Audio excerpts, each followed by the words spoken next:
ऐकूया गणेश पुराण कथासार अध्याय 92-93 काश्यपानाप सृष्टीनिर्मितीचे वरदान.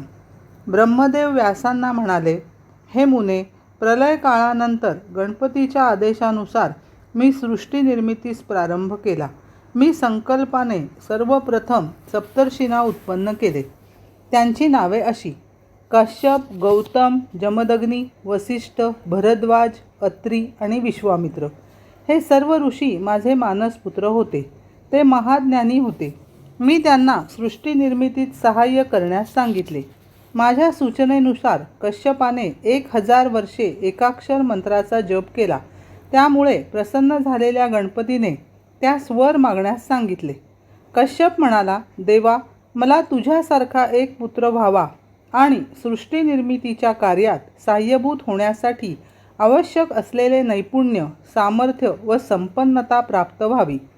गणपतीने त्याला तसे वरदान दिले.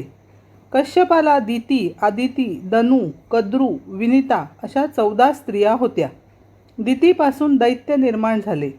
आदितीपासून आदित्य, देव, गंधर्व यांचा जन्म झाला. दनूला जे पुत्र झाले ते दानव होत.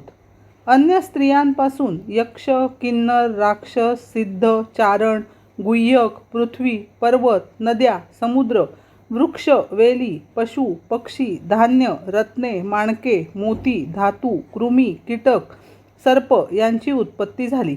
अशा प्रकारे अनंत सृष्टी आकाराला आली. ती सृष्टी पाहून कश्यपास खूपच आनंद झाला. या सृष्टी विकासाला गणपतीचीच कृपा कारणीभूत आहे याची त्याला पूर्ण कल्पना होती. आपल्याला गणेश कृपा लाभली तशी आपल्या पुत्रांनाही लाभावी असे त्याला सारखे वाटत असे. म्हणून त्याने आपल्या पुत्रांना त्यांच्या त्यांच्या योग्यतेनुसार एकाक्षरी, पंचाक्षरी व षडाक्षरी गणेश मंत्राचा उपदेश केला. पितृआज्ञेनुसार ते सर्वजण एकांत स्थानी गेले. त्यांनी 1000 वर्षे उत्कटतेने आराधना केली. त्या सर्वांना गणपतीने वेगवेगळ्या रूपात दर्शन दिले. त्याच्या दर्शनाने ते धन्य धन्य झाले. त्यांनी गणपतीला वंदन केले. त्याची भावपूर्ण स्तुती केली. त्या सर्वांचा मनोभाव जाणून गणपती अधिकच प्रसन्न झाला. तो म्हणाला, हे कश्यप पुत्रांनो, तुमची सेवा भक्ती पाहून मी परमसंतुष्ट झालो आहे. मी तुम्हाला विविध रूपात दर्शन दिले. ते माझे दर्शन देवांनाही दुर्लभ असे आहे. तुम्ही इष्टवरदाने मागून घ्या. गणपतीने कश्यप पुत्रांना जी हवी होती ती इष्टवरदाने दिली.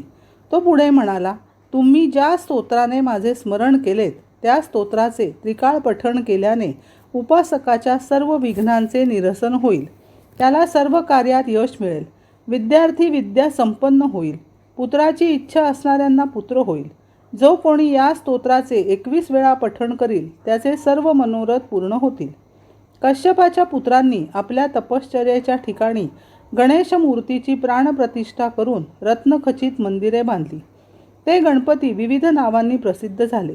ती नामे एकत्र करून मी गणेश सहस्त्र नामावलीची रचना केली. त्या नामावलीतून अत्यंत उपयुक्त व शीघ्र फलदायी अशी 12 नावे निवडून जगाच्या कल्याणासाठी मी गणपती स्तोत्राची रचना केली. त्याचा प्रारंभ स जयती सिंधूरवदनो देवो यत्पाद पंकज स्मरणम वासरमणिरिव तमसा राशी नाशयती विघ्नानाम असा आहे.